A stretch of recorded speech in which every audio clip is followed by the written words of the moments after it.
അസ്സലാമു അലൈക്കും വറഹ്മത്തുള്ളാഹി വബറകാതുഹു. അഊദു ബില്ലാഹി മിനശ് ശൈത്വാനിർ റജീം. ബിസ്മില്ലാഹിർ റഹ്മാനിർ റഹീം. അൽഹംദുലില്ലാഹി വസ്സലാത്തു വസ്സലാമു അലാ റസൂലില്ലാഹി വഅലാ ആലിഹി വസ്വഹ്ബിഹി അജ്മഈൻ. അമ്മാ ബഅദ്. റബ്ബി ഇശ്റഹ് ലി സദ്രി വയസ്സിർ ലി അംരി വഹ്ലുൽ ഉഖ്ദതം മിൻ ലിസാനി യഫ്ഖഹു ഖൗലി. സഹോദരങ്ങളെ, ഖുർആനിലൂടെ ഈ ഒരു പരമ്പര ഉദ്ദേശിക്കുന്നത് അപ്പോൾ നമ്മളിലേക്ക് കടന്നു വരുന്ന ഓരോ റമദാനും ആ ഖുർആനുമായിട്ടുള്ള നമ്മുടെ ആത്മബന്ധം പുതുക്കാനുള്ള സുവർണാവസരങ്ങളാണ്. നാളെ റസൂലുള്ളാഹി സ്വല്ലല്ലാഹു അലൈഹി വസല്ലം മരണാനന്തര ജീവിതത്തിൽ റസൂലുള്ളാഹി പരാതിപ്പെടുന്ന ഒരു വിഭാഗത്തെ സംബന്ധിച്ചുള്ള താക്കീത് സൂറത്ത് ഫുർഖാൻ്റെ 30-ാമത്തെ ആയത്തിൽ വഖാല റസൂലു യാ റബ്ബി ഇന്ന ഖൗമി ഇത്തഖദു ഹാദൽ ഖുർആന മഹ്ജൂറ, ഈ ഖുർആൻ അവഗണിച്ചവരെന്ന് റസൂലുള്ളാഹി ചൂണ്ടിക്കാണിക്കുന്ന ഒരു വിഭാഗത്തെ സംബന്ധിച്ച് അള്ളാഹു പറയുന്നുണ്ട്.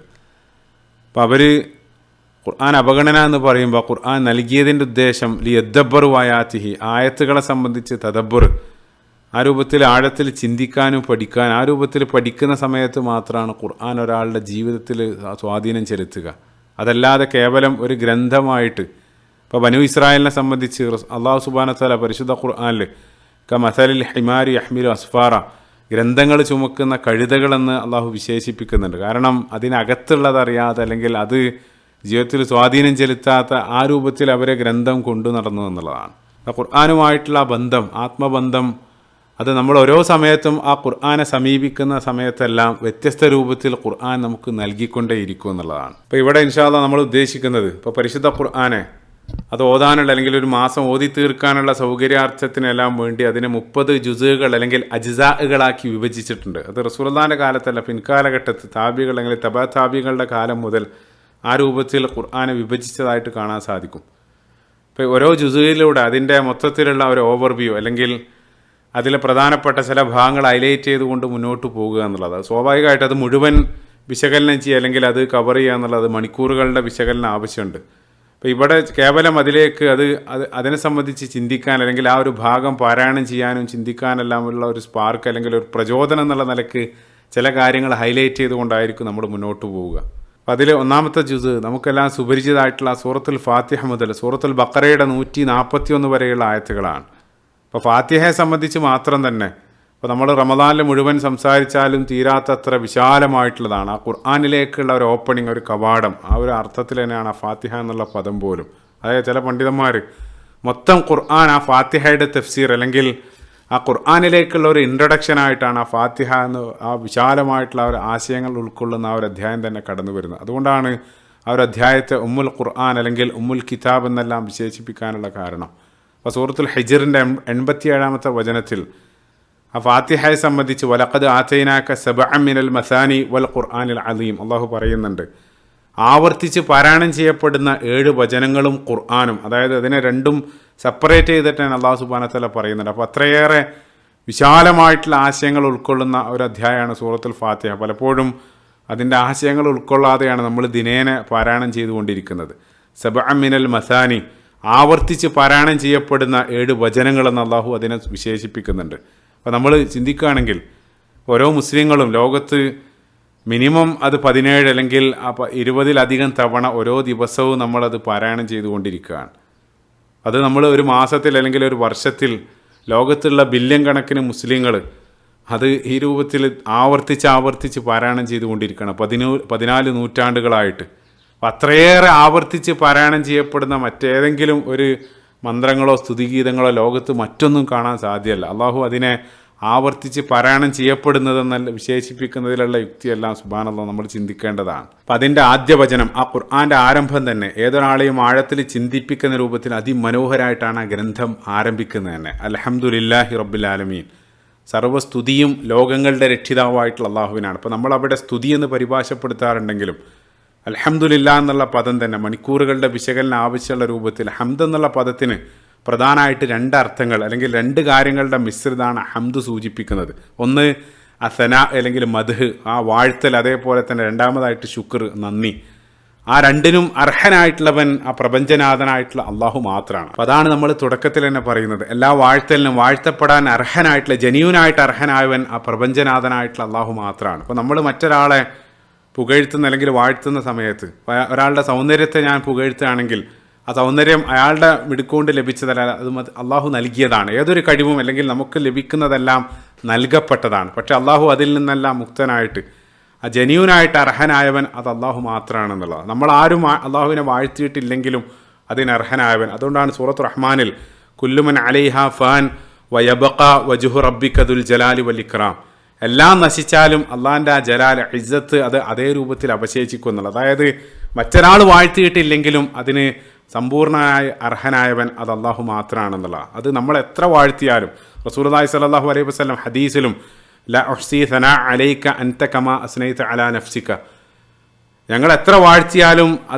അതെവിടെ എത്തുന്നില്ല എന്നുള്ളത്. അത്രയേറെ വാഴ്ത്തപ്പെടാൻ അർഹനായിട്ടുള്ളവൻ അത് അള്ളാഹു മാത്രമാണ്. അതാണ് ഹംദിൽ കടന്നു വരുന്ന ഒരാശയം. ഇപ്പോൾ സുബ്ഹാനല്ലാഹ് അതന്നെ എത്ര പോസിറ്റീവാണ്. അപ്പോൾ നമുക്ക് പലർക്കും ചെയ്യാൻ കഴിയാത്തൊരു കാര്യം ഒരാൾ ചെയ്യുന്ന സമയത്ത് അയാളെ നമ്മൾ വാനോളം വാഴ്ത്താറുണ്ട്, അയാളോട് വല്ലാത്തൊരു മതിപ്പ് തോന്നാറുണ്ട്, നിരവധി ഫാൻസുകളെല്ലാം അയാൾക്ക് രൂപീകരിക്കാറുണ്ട്. ഇപ്പോൾ ചിന്തിച്ചു നോക്കുക, ലോകത്തുടനീളം കഴിഞ്ഞു പോയിട്ടുള്ള നിരവധി കോടാനുകോടി മനുഷ്യർ, അതേപോലെ തന്നെ വരാനിരിക്കുന്നതായിട്ടുള്ള നിരവധി കോടാനുകോടി മനുഷ്യർ, അവർക്കെല്ലാം വ്യത്യസ്ത കഴിവുകൾ നൽകിയിട്ടുള്ളവൻ, അതേപോലെ തന്നെ നിരവധി അത്ഭുത പ്രകൃതി ദൃഷ്ടാന്തങ്ങളെ സംബന്ധിച്ച് അതിലേക്ക് നോക്കി നമ്മൾ അതിൻ്റെ ആ ഒരു സൗന്ദര്യം ആസ്വദിക്കാറുണ്ട്, അല്ലെങ്കിൽ അതിൻ്റെ ആ കണ്ണഞ്ചിപ്പിക്കുന്ന ആ ദൃഷ്ടാന്തങ്ങളെ സംബന്ധിച്ചെല്ലാം നമ്മൾ പല രൂപത്തിലായിട്ട് സംസാരിക്കാറുണ്ട്. അത് ഭൂമി മാത്രമല്ല, ആ റബ്ബുൽ ആലമീൻ, ആ ലോകത്തെ മുഴുവൻ സംവിധാനിച്ചിട്ടുള്ള നമ്മൾ സൂക്ഷ്മ ലോകത്തെയും സ്ഥൂല ലോകത്തെയും നമ്മൾ എത്ര സൂം ചെയ്യുന്നുണ്ടോ അത്രയും മാ തറാഫി ഖൽഖിർ റഹ്മാനി മിൻ തഫാവുത് ഫർജിഇൽ ബസറ ഹൽ തറാ മിൻ ഫുതൂർ, അതിനെല്ലാം ഇത്രയും മനോഹരമായിട്ട് സംവിധാനിച്ചിട്ടുള്ള ആ സംവിധായകനെ അത് എത്രത്തോളം വാഴ്ത്തപ്പെടാൻ അർഹനായിട്ടുള്ളവരാണ്. അതേപോലെ തന്നെ ഇപ്പോൾ മുസ്ലിങ്ങളെ സംബന്ധിച്ച് നമ്മൾ പറയാറുണ്ട്, നമ്മൾ അൽഹംദുലില്ലയുടെ ആളുകളാണ്. അതായത് പ്രസിദ്ധമായിട്ടുള്ളൊരു കോട്ടിൽ പറയുന്നത് പോലെ, നിങ്ങൾക്ക് ഒന്നുകിൽ രാത്രിയുടെ അന്ധകാരത്തെ പൊഴിച്ച് അവിടെ ഇരിക്കാം, അതല്ലെങ്കിൽ എഴുന്നേറ്റ് പോയി മനോഹരമായിട്ടുള്ള ആ മാനത്തെ നക്ഷത്രങ്ങളുടെ ആ സൗന്ദര്യത്തെ നിങ്ങൾക്ക് പ്രകീർത്തിക്കാം. കാരണം റസൂലുള്ളാഹി പറഞ്ഞതുപോലെ അജബല്ലിൽ അംരിൽ മുഅ്മിൻ്റെ കാര്യം അത്ഭുതമാണ്. കാരണം അവൻ എല്ലാം ഖൈറാണ്, എല്ലാം പോസിറ്റീവാണ്.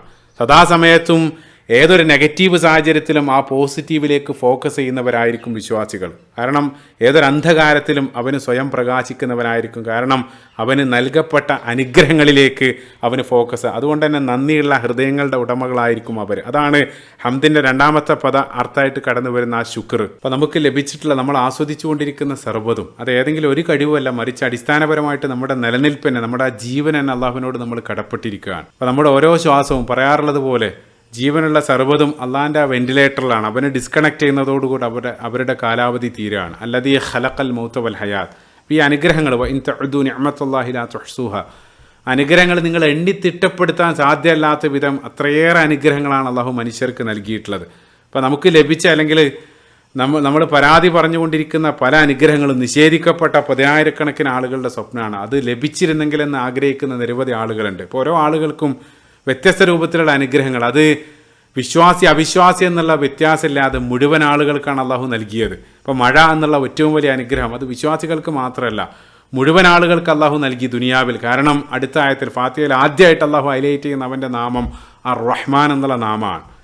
അപ്പോൾ ഈ രൂപത്തിൽ അള്ളാഹു നൽകി. ഈ അനുഗ്രഹങ്ങളെല്ലാം ആസ്വദിച്ചുകൊണ്ട് രണ്ട് രൂപത്തിലുള്ള നിലപാടുകൾ നിങ്ങൾക്ക് സ്വീകരിക്കാം. സൂറത്തുൽ ഇൻസാൻ മനുഷ്യൻ എന്നുള്ള അധ്യായത്തിൽ ആദ്യമായിട്ട് അള്ളാഹു പറഞ്ഞു ഇമ്മാ ഷാക്കിറൻ വ ഇമ്മാ കഫൂറ, ഒന്നുകിൽ നന്ദിയുള്ളവരായിട്ട് ജീവിക്കാം, അതല്ലെങ്കിൽ നന്ദികേടിൽ നിങ്ങൾക്ക് തുടരല്ല. ഇൻ ശക്കർത്തും അസീദന്നക്കും, അതിൻ്റെ പരിണിത ഫലം മാലിക് യൗമിദ്ദീൻ അടുത്ത ആയത്തിൽ വരുന്നുണ്ട്. അപ്പോൾ ഇത്രയേറെ അനുഗ്രഹങ്ങൾ അള്ളാഹു നമുക്ക് നൽകി, രണ്ട് നിലപാടുകൾ സ്വീകരിക്കാം. പക്ഷെ അതിൽ അള്ളാഹു നൽകിയ ഏറ്റവും വലിയ അനുഗ്രഹം എന്നുള്ളത് ഇതൊന്നുമല്ല, മറിച്ച് ആ ഹിദായത്താകുന്ന അനുഗ്രഹമാണ്. അൽഹംദുലില്ലാഹില്ലദീ ഹദാനാ ലിഹാദ, ഏറ്റവും വലിയ അനുഗ്രഹം എന്നുള്ളത് ഹിദായത്താണ്. അപ്പോൾ ഈ നന്ദിയും ഹിദായത്തും ഇത് രണ്ടും പ്രത്യേകമായിട്ട് ഹൈലൈറ്റ് ചെയ്യാനുള്ള കാരണം, ഈ ആദ്യത്തെ ജുസിയിൽ ഫാത്തിഹ കഴിഞ്ഞാൽ പിന്നീട് കടന്നു വരുന്ന സൂറത്തുൽ ബഖറയുടെ ആരംഭഭാഗത്ത് സുദീർഘമായിട്ട് ആ ബനു ഇസ്രായേലിൻ്റെ ചരിത്രം അള്ളാഹു പറയുന്നുണ്ട്. അപ്പോൾ അവിടെ 40 മുതലുള്ള ആയത്തുകളിൽ അള്ളാഹു ബനു ഇസ്രായേലിനെ അഭിസംബോധന ചെയ്ത് സംസാരിക്കുന്നുണ്ട്. ആ ഒരു ഭാഗത്തുടനീളം അള്ളാഹു തുടരെ ആവർത്തിച്ച് അവരെ ഉണർത്തുന്ന കാര്യം അവർക്ക് നൽകിയിട്ടുള്ള വ്യത്യസ്ത അനുഗ്രഹങ്ങളെ സംബന്ധിച്ചാണ്. യാ ബനി ഇസ്രായേൽ ഉദ്കുറൂ നിഅമതി അല്ലതി അൻഅംതു അലൈക്കും ആവർത്തിക്കുന്നുണ്ട് 47-ാമത്തെ ആയത്തിലും 49-ാമത്തെ ആയത്തിലും. അതേപോലെ തന്നെ ആ ഫിർഔൻ്റെ ക്രൂരതകളിൽ നിന്നും അവരെ രക്ഷിച്ചത് ഇത് നജ്ജൈനാക്കും മിൻ ആലി ഫിർഔൻ, ആ രൂപത്തിൽ രക്ഷിച്ചവർക്ക് ആ നിർഭയത്വം നൽകിയതും വ്യത്യസ്ത ഭക്ഷണ പദാർത്ഥങ്ങൾ പല രൂപത്തിലായിട്ട് 57, 61 ആയത്തുകളിലെല്ലാം ആ ഭക്ഷണ പദാർത്ഥങ്ങൾ നൽകിയതിനെ സംബന്ധിച്ചെല്ലാം അള്ളാഹു പറയുന്നുണ്ട്. പ്രധാനമായിട്ട് നൽകിയ അനുഗ്രഹം ആ അമ്ന നിർഭയത്വം, അതേപോലെ തന്നെ ഭക്ഷണ പദാർത്ഥങ്ങൾ. അത് പ്രത്യേകമായിട്ട് ഹൈലൈറ്റ് ചെയ്യാനുള്ള കാരണം ചേർത്ത് വായിക്കേണ്ടതായിട്ടുള്ളൊരു ഹദീസിലും റസൂലുള്ളാഹി നമ്മളെ പഠിപ്പിക്കുന്നുണ്ട്. നിങ്ങളൊരാൾ രാവിലെ ഉണർന്ന് എഴുന്നേൽക്കുന്ന സമയത്ത് നിങ്ങൾക്ക് മീതെ ഒരു കൂര, അതായത് ഒരു വീടും ഭക്ഷണവും അതേപോലെ തന്നെ നിർഭയത്വം ഉണ്ടെങ്കിൽ നിങ്ങളൊരു രാജാവിനെ പോലെയാണ് ഉണർന്നെഴുന്നേൽക്കുന്നത്.